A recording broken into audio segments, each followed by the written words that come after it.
여러분 안녕하십니까? 위클리 서울입니다. 경기 불황이 장기화되면서 소상공인과 자영업자들의 어려움이 가중되고 있습니다. 서울시가 경영자금을 지원하는 등 대책 마련에 나섰는데요. 하지만 현장에서는 긴급 처방에 불과하다며 근본적인 대책 마련이 필요하다는 목소리입니다. 김호 기자의 보도입니다. 서울시가 소상공인 위기 극복을 위해 긴급 지원에 나섰습니다. 최근 고금리와 고물가, 고환율의 불황까지 겹치면서 서울시 자영업체 15만여 곳이 문을 닫았습니다. 서울시 소상공인들이 주 6일을 꼬박 일해도 1년에 손에 쥐는 건 3천만 원 남짓, 평균 부채는 1억 8,500만 원에 이릅니다. 따라서 서울시는 경영 위기를 맞고 있는 소상공인과 자영업자를 위해 자금 지원 등 긴급 처방을 마련했습니다. 소상공인과 자영업자분들의 짐과 고민, 서울시가 조금이나마 덜어드리려고 합니다. 힘을 보태겠습니다. 소상공인 자영업자가 장사하기 좋은, 영업하기 좋은 서울을 만들기 위해서 소상공인 힘보탬 프로젝트를 시작하겠습니다. 구체적인 지원 대책을 보면 먼저 대출이 어려운 영세 소상공인을 위해 마이너스 통장인 안심통장을 신설해 연리 5% 이자로 1인당 최대 1,000만 원까지 대출합니다. 기존 402개였던 온누리 상품권 사용처는 1,002개로 늘려 연간 1조 8천억 원의 매출을 기대하고 있습니다. 산재 보험료는 매월 보험료의 30에서 50%를 최대 5년간 지원하고 폐업하는 상인을 위해 폐업 실비 300만 원을 지원합니다. 하지만 이 같은 대책에도 불구하고 현장의 분위기는 싸늘합니다. 경영 자금을 긴급히 빌려 급한 불을 끌 수는 있지만 얼마나 견딜 수 있을지 걱정입니다. 장사가 안 되면 모두 빚으로 돌아올 수밖에 없어 답답한 마음뿐입니다. 뭐 진짜 급히 쓸 돈이 있으면 또 괜찮겠지만 사실 알고 보면 그냥 다 빚이잖아요. 나중에 두고 보면 다 빚이고, 저는 그래서 뭐 별로 마이너스 통장 뭐 이거는 이렇게 막 많이 이렇게 막 고맙게 막 쓰겠다 이런 마음은 없네요. 따라서 땜질식 처방이 아닌 근본적인 해결책 마련이 필요하다고 입을 모읍니다. 어려운 상인들을 직접 돕는 것도 좋지만 가게를 찾는 발길이 늘어날 수 있는 대책 마련이 절실하다는 입장입니다. 코로나 시기에도 이제 한번 재난지원금을 좀 받은 적이 있어요. 그때 저희가 가게가 되게 어려웠는데 많이 도움이 됐거든요. 근데 이제 이번 정책도 모르겠어요. 저는 이제 어떻게 도움이 될지는 모르겠는데 현실적으로 좀 와닿지 않고. 만약에 이런 이런 비용이 자금이 책정이 됐다면 이 금액으로 재난지원금을 해주시면 더 현실적으로 도움이 될 것 같아요. 서울시는 이번 대책을 위해 5,300억 원의 예산을 투입해 장사하기 좋은 서울을 만든다는 계획입니다. 하지만 위기를 맞고 있는 골목 상권을 구하기 위한 임시 방편 대책이 아닌지 꼼꼼한 점검이 필요해 보입니다. 헬로티비 뉴스 김호입니다. 서비스 산업의 발전으로 감정 노동에 종사하는 근로자는 약 1,000만 명에 달합니다. 하지만 폭언과 성희롱 등 악성 민원으로 인한 피해 사례는 늘고 있는데요. 감정 노동자 보호를 위한 방안은 없는지 악성 민원 실태를 살피고 개선 방안에 대해 논의하는 자리가 마련됐습니다. 김진중 기자가 보도합니다. 2007년 9월 서울시 행정 민원 서비스 제공을 위해 출범한 120 다산 콜센터. 380여 명의 상담원이 전화와 문자, 채팅을 통해 시민들의 민원 문의에 응대하고 있습니다. 20년의 고객 민원 응대 경력을 갖고 있는 박경아 상담사. 충분한 상담과 설명에도 무리한 요구를 하는 시민을 향해 매뉴얼대로 먼저 상담을 종료하겠다는 말을 전합니다. 네, 시민님의 문의에 충분히 답변 드렸음에도 지속적으로 무리한 요구를 하실 경우 상담이 어렵습니다. 동일한 말씀 지속하시기에 먼저 상담 종료하겠습니다. 고맙습니다. 상담사 박경아였습니다. 120 다산 콜재단에서 다루는 민원은 1일 만여 건 정도. 성희롱, 비방, 욕설 등 예기치 않은 상황에 충격이 클 때도 많습니다. 일단은 마음이 두근거려요. 그러니까는 시민님이 막 이렇게 소리를 지르시고 하는데 저는 이제 다독이면서 어쨌든 좀 자제를 시키면서 좀 감정을 추스리면서 진행을 하면서도 해야 되고 그렇게 하고 있지만 어쨌든 제 마음도 같이 두근거리고 있거든요. 그러니까 그 이제 조금 안정을 취할 수 있는 시간이 보장된다면 좋을 것 같고. 감정 노동자들이 처한 악성 민원의 피해 현황과 대응 방안을 논의하는 자리가 마련됐습니다. 국내 공공기관과 민간 기업의 상담사 1000여 명을 대상으로 한 실태 조사 결과 76%에 달하는 응답자가 악성 민원으로 인해 우울감을 겪고 있는 것으로 나타났습니다. 대응 매뉴얼 운영 실효성과 확실한 휴게권 보장이 필요하다는 의견입니다. 악성 민원 또는 특이 민원으로 분류되지 않지만 상담사에게 감정 피해 고통을 주고 있는 사례를 분석해서 그것에 대응할 수 있는 매뉴얼을 개발하고 상담사가 즉시 감정 피해로부터 회복할 수 있는 의무조치 방안을 마련하고. 감정 노동자 보호를 위한 법률이 마련됐지만 사후 조치와 지원에는 아쉬움이 있는 것이 현실. 감정 노동자 교육과 지원 활성화를 위해 민원 처리법과 서울시 조례 개정 필요성도 제기됐습니다. 특이민원 관련해서 정부 종합대책이 5월 2일 날 나왔는데 발생 시에 차단 근거를 마련했다. 그다음에 종결 처리를 확대했다. 그다음에 피해 공무원 보호 대책을 강화했다. 여기서 보면은 1단계는 시행령이 이미 개정이 됐습니다. 그리고 지금 법 개정이 지금 국회에 가 있는 상태라는 걸 미리 말씀드립니다. 이날 컨퍼런스에서는 날로 고도화되고 있는 악성 민원에 대응하기 위해 상담사에게 먼저 끊을 권리를 보장하는 것이 시급하다는 목소리가 나왔습니다. 이와 함께 통화 중 언어폭력을 감지하고 자동 차단하는 AI 기술 활용 도입 등의 방안도 대안으로 제시됐습니다.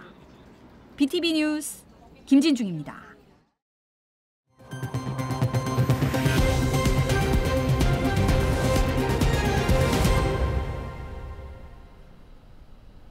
양천구 목동아파트 재건축 사업이 본격화되고 있는 가운데 7번째 정비계획 수립단지가 나왔습니다. 목동 10단지 아파트는 고도 제한의 영향으로 최고 40층 높이로 다른 단지보다 조금 낮게 건립되지만 4,000세대가 넘는 대규모 단지로 조성될 예정입니다. 김호 기자가 목동 10단지 재건축 정비계획안을 소개합니다. 지난 1987년 준공된 목동 10단지. 올해로 건립 37년 차로 지난해 1월 재건축 안전진단을 통과했습니다. 이후 신속통합기획자문사업으로 정비계획안이 마련됐습니다. 재건축이 추진되고 있는 목동 14개 단지 가운데 7번째로 재건축 밑그림이 그려진 겁니다. 정비계획안에 따르면 기존 15층 2,160세대 단지는 재건축 후 최고 40층 4,045세대로 건립됩니다. 고도 제한에 따라 49층으로 설계된 인근 단지와 비교하면 다소 낮은 층고지만 4,000세대가 넘는 매머드급입니다.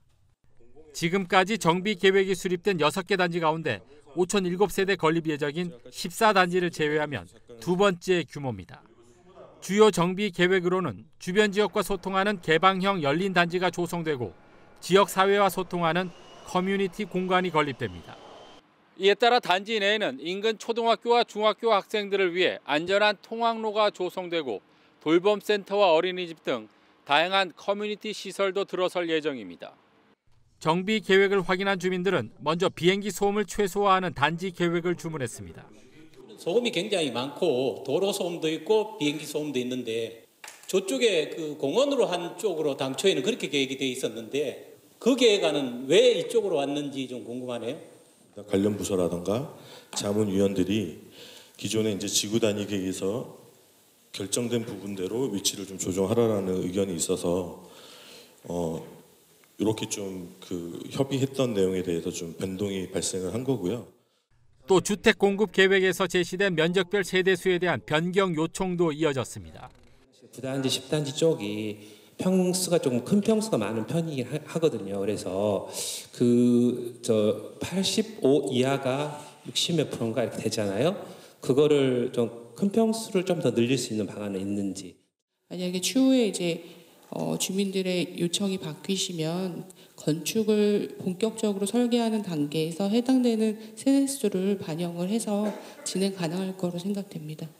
양천구는 다음 달 23일까지 정비계획 공람을 실시해 주민 의견을 수렴한 뒤 신속통합기획 자문회의 등의 절차를 거쳐 서울시에 정비구역 지정을 신청할 예정입니다. 내년 초에 아마 고시가 될 것 같습니다. 그렇게 되면 본 궤도에 다 진입해서 속도감 있게 추진할 것 같습니다. 7번째라고 그래서 서운하실 게 전혀 없습니다. 굉장히 빠른 속도로 진행되고 있는 거고요. 재건축이 추진되고 있는 목동 14개 단지 가운데 현재까지 7개 단지의 정비 계획이 수립됐습니다. 나머지 단지도 조만간 정비 계획을 수립할 예정이어서 머지않아 목동 14개 단지의 재건축 밑그림이 모두 완성될 전망입니다. 헬로티비 뉴스 김호입니다. 서울시가 은평구 녹번동 혁신파크 부지를 민간에 매각해 창조산업 거점으로 조성하는 계획을 추진 중이죠. 이를 위해 서울시는 시의회 공유재산관리계획안을 제출했는데요. 시의회는 매각 조건 등 사업 추진 과정에서의 논란이 될 수 있는 문제를 제기했습니다. 손성희 기자입니다. 서울시의회 행정자치위원회, 서울혁신파크 부지 매각 등의 내용이 담긴 공유재산관리계획안이 심사대에 올랐지만 의원들은 결론을 내리지 못했습니다. 중기 공유재산관리계획에 반영이 안 되어 있다고 하는데 이게 올해는 팔도록 계획이 안 되어 있던 사항은 맞지요? 네, 당초에는 이제 매각 계획이 아니라 전체적으로 민간 합동 개발을 통해서 SH 도시개발 방식으로 하기로 했었는데요. 그런데 이제 사업성이 없어서 계획을 변경해서 긴급하게 계획 수정한 사항입니다. 서울시는 혁신파크 부지를 현재 용도지역인 제2종 일반 주거지역으로 매각한 뒤 개발이 용이하도록 상업지역까지 용도지역 종상향과 용적률을 높인다는 계획. 의원들은 대규모 시우지를 싼값에 매각하는 건 섣불리 결정할 사안이 아니라며 신중한 접근을 요구했습니다. 시우지를 매각하는 문제는 말씀대로 무상으로 임차해 줄 수도 있는 것인데 아예 매각을 한다는 것은 또 다른 이슈가 있고요. 마찬가지로 민간이 또 그 이익을 또 가져간다는 부분에 대해서도 그 이익이 적정한가에 대해서는 향후에 서울시는 혁신파크 부지 개발을 통한 강남부 균형발전 실현을 위해선 매각이 최선이라며 의원들을 설득했습니다. 상업적으로 팔았을 때 과연 누가 1억에 여기 들어와서 사업을 하겠는가? 불가능하다고 판단하기 때문에 그래서 강북 지역에는 특별히 재개발이든 이런 개발 사업이든 인센티브를 줘서 투자를 유치해야 된다. 부지 매각 시 구체적인 계약 조건과 사후 통제 방안 마련이 필수적이라는 의견도 나왔습니다. 사업 시행자가 창조산업 관련 의무를 다하지 않을 경우 사업의 공공성이 훼손될 가능성이 높다는 지적입니다. 의회는 또 부동산 경기 악화 등으로 부지 매각이 이루어지지 않을 경우 세입 결손이 발생할 수 있다는 점도 문제로 꼽았습니다. 서울시가 혁신파크 부지 매각 수입 1,630억여 원을 내년 세입 예산에 반영했기 때문입니다. 낙후된 지역 발전을 위해 혁신파크 부지 개발이 더 이상 지연돼서는 안 된다는 의견도 제시됐습니다. 그 상태로는 아니다. 그러다 보니까 지금 그 구가 그렇게 발전이 안 된 거지 않습니까? 구청에서도, 구청에서도 적극 매각을 원하고 있고요. 엑셀 스튜디오 협력을 하고 있습니다. 서울시의회 행정자치위원회는 해당 안건에 대해 이르면 이번 주 중 다시 심의한다는 계획입니다. 사업 방식의 적정성 등을 놓고 여러 우려가 제기됐지만 다수를 차지하고 있는 여당 소속 의원들이 서울시장의 정책 기조를 지지할 가능성이 높은 만큼 해당 안건은 상임위를 통과할 것으로 전망됩니다. 헬로티비 뉴스 손성혜입니다. 청소년의회 활성화를 위한 정책 마련을 촉구하는 목소리가 은평구의회에서 나왔습니다. 은평구의회 이미경 의원은 26일 정례회 본회의에서 청소년의회 활성화를 주제로 5분 발언에 나섰습니다. 은평구 청소년의회는 청소년들의 참여권을 실현하고 이들의 의견이 구정 전반에 반영할 수 있도록 지난 2015년부터 운영되고 있습니다.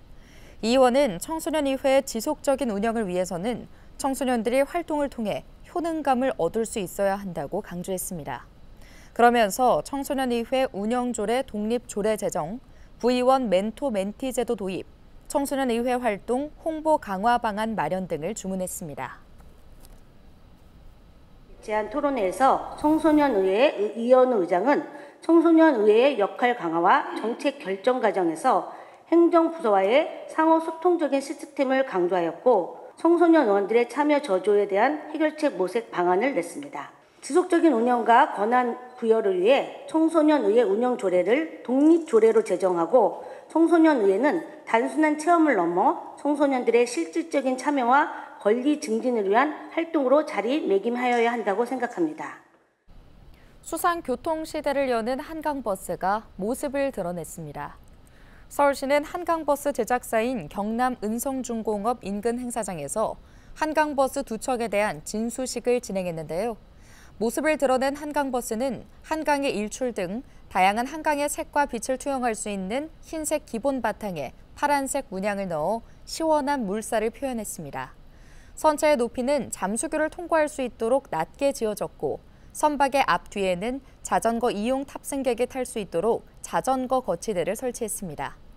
특히 환경 보호를 위해 하이브리드 선박으로 건조됐고 배터리 화재를 막기 위해 다양한 안전장치가 설치됐습니다. 공개된 두 척의 선박은 해상시험 운전 등을 통해 기능과 안전성 검증을 거친 뒤 12월까지 한강으로 인도될 예정입니다. 양천구가 전국 최초로 재건축 재개발을 한눈에 볼 수 있는 절차도를 제작해 배포합니다. 절차도는 재건축과 재개발 분야로 나눠 계획 단계와 시행 준비 단계, 시행 단계와 완료 단계 등 4단계로 구분해 단계별 추진 절차와 필수 확인 사항을 이해하기 쉽게 도식화했는데요. 또 최근 재건축 재개발 구역에서 추진하는 곳이 늘고 있는 신탁 방식 정비 사업 절차도 함께 담았습니다.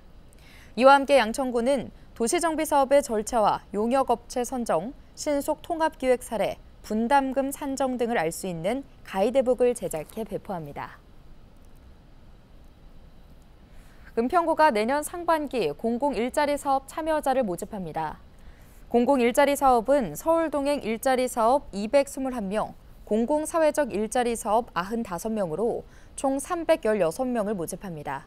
서울동행 일자리는 골목 환경 정비, 교통안전 지킴이 등이며 공공사회적 일자리는 사무실 환경 정비, 구청 구내식당 지원 등입니다. 신청 대상은 만 18세 이상 근로능력이 있는 은평 구민으로 동거인 포함 한 세대원 합산 재산 4억 9,900만 원 이하, 기준 중위소득 80% 이하입니다. 근로기간은 내년 1월 15일부터 6월 30일까지며 임금은 2025년 최저임금으로 시간당 1030원입니다. 참여 희망자는 다음 달 6일까지 주민등록 주소지 동주민센터에 방문해 신청하면 됩니다. 오늘 준비한 소식은 여기까지입니다. 함께해 주신 여러분 고맙습니다.